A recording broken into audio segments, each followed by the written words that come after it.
हर हर महादेव दोस्तों, शिव दर्पण चैनल के 12 दिन 12 ज्योतिर्लिंग कथा सीरीज में आप सभी का स्वागत है।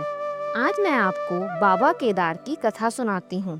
यह ज्योतिर्लिंग पर्वतराज हिमालय की केदार नामक चोटी पर स्थित है। पुराणों एवं शास्त्रों में श्री केदारेश्वर ज्योतिर्लिंग की महिमा का वर्णन बार बार किया गया है। यहाँ की प्राकृतिक शोभा देखते ही बनती है।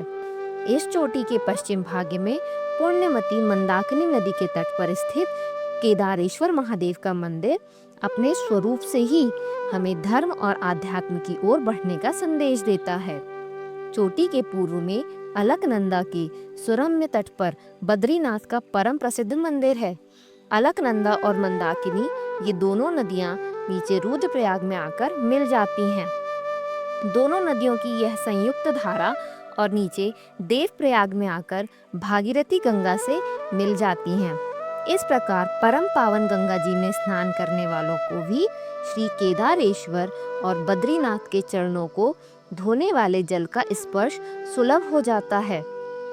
इस अति पवित्र पुण्य फलदायी ज्योतिर्लिंग की स्थापना के विषय में पुराणों में यह कथा वर्णित है।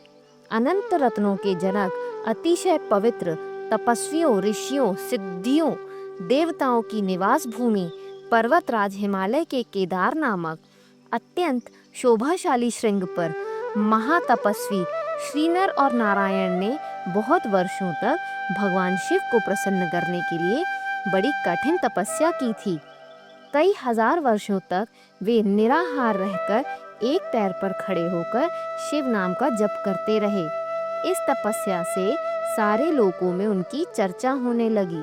देवता, ऋषि, मुनि, यक्ष, गंधर्व सभी उनकी साधना और संयम की प्रशंसा करने लगे।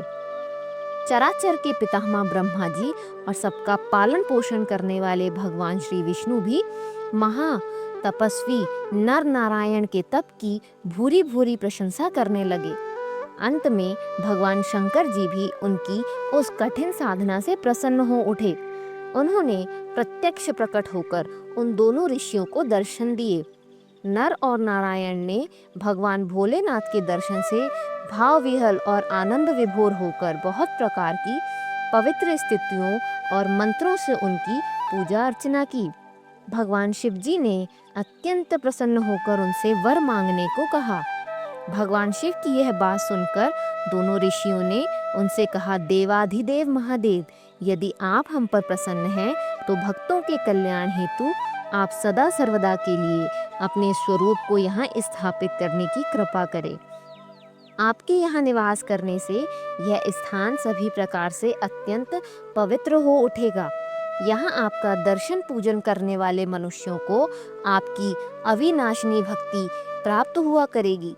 प्रभु, आप मनुष्यों के कल्याण और उनके उद्धार के लिए अपने स्वरूप को यहाँ स्थापित करने की हमारी प्रार्थना अवश्य ही स्वीकार करें। उनकी प्रार्थना सुनकर भगवान शिव ने ज्योतिर्लिंग के रूप में वहाँ वास करना स्वीकार किया। केदार नामक हिमालय श्रृंग पर स्थित होने के कारण इस ज्योतिर्लिंग को श्री केदारेश्वर ज्योतिर्लिंग के रूप में जाना जाता है। भगवान शिव से वर मांगते हुए नर और नारायण ने इस ज्योतिर्लिंग और इस पवित्र स्थान के विषय में जो कुछ कहा है वह अक्षरशः सत्य है। इस ज्योतिर्लिंग के दर्शन पूजन तथा यहाँ स्नान करने से भक्तों को लौकिक फलों की प्राप्ति होने के साथ साथ अचल शिव भक्ति तथा मोक्ष की प्राप्ति भी हो जाती है। अगर आपको हमारी यह कथा पसंद आए तो चैनल को सब्सक्राइब करें तथा वीडियो को लाइक करें। हर हर महादेव।